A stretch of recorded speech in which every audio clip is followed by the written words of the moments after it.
So I want you to think about this for a minute. What if every single time we read or we write, we recognize that writing reading connection? First, through the genre. What kind of genre is it? Is it narrative? Is it informational? Is it opinion? And then through the organization and author's purpose. So if I know I'm reading a narrative piece, there's a predictable organization that takes place, and the author wrote it for a particular purpose. What if every single time we were reading or writing, we had a proactive interaction with text? That means that every reading experience becomes a pre-writing experience, and every writing experience becomes a pre-reading experience. What if we can maximize our instructional time? We're all going to talk about that instructional time. How do we use it well? By recognizing the connection in all text through all content areas, meaning that as we start to teach students about what good writing looks like, we're going to revisit that every single time we look at text. What if we set up our instruction that way?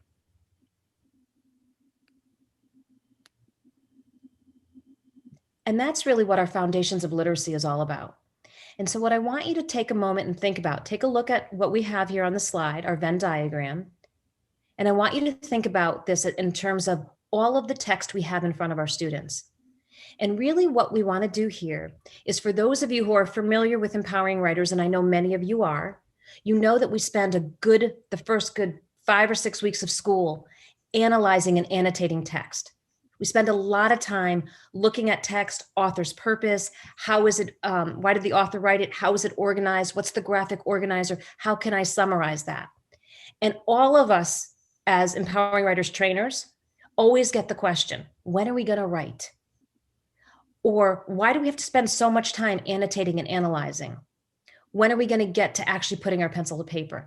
And what we really want to show you is why this is so important. Why is it so important that we look at writing through the lens of authors first before we jump into putting our pencil to the paper? And so that's what the Foundations of Literacy is about.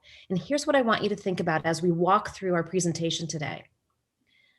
Always we look at writing through, first of all, why did the author write it? What's the genre?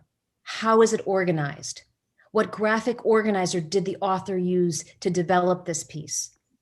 How do they summarize it? How can I look at the content of this piece and summarize it? All of that is revealed through the process of annotation and analysis. You'll notice in the Venn diagram that we have on one side informational, and on the other side we have narrative. Those are the two genres where our young authors spend most of their time. In the outside of that Venn diagram, underneath informational narrative, those are the discrete skills that students take to the task of writing. We're going to learn them on two levels. One is to generate them. We want them to be able to write about them, to be able to use those skills to improve their piece. But on the other level is awareness. So all of us that are here today, whether you're an administrator, a classroom teacher, a specialist, what I want you to think about, our job is to really have students be able to look at literature this way, so that every single time they're in front of literature, they're going to make some decisions right away. What am I reading? Why am I reading it? Why did the author write this? How can I use the information that I know as reading with author's eyes to be able to bring this to the simplest terms, which would be our summarizing frameworks?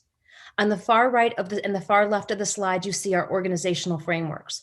For those of you who are familiar with Empowering Writers, you know this.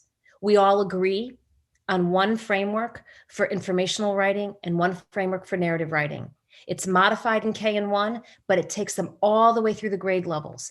And it works in terms of demonstrating the organization of those particular genres.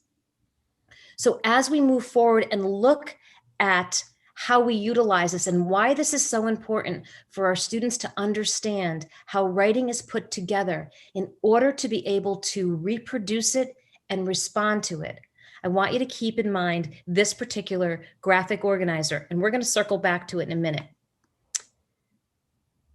So with this knowledge, if our students came to the task of this, they would have a clear understanding of author's purpose and how and why they're going to interact with that text. If they're reading for information, they know why they're reading this informative piece. They're going to be able to read more strategically based on that. They're going to understand the organization and the skills that go into it. They'll be able to summarize content and find information effectively by skimming and scanning. And what's going to happen is as we start to teach those foundational salient skills that go into informational writing or narrative writing, they're going to be able to move through these stages incrementally from awareness. I understand what type of writing it is and elements that exist within it, to generative. I know how to apply those elements and create these pieces, to being able to respond to text by knowing what those elements are, how it was created, and how to use that information to gather evidence and respond. So all of that understanding is going to be built in what we consider our literacy launch. That's going to happen in the first few weeks of school, where we spend all of our time with our students really looking at text through the lens of annotation and analysis.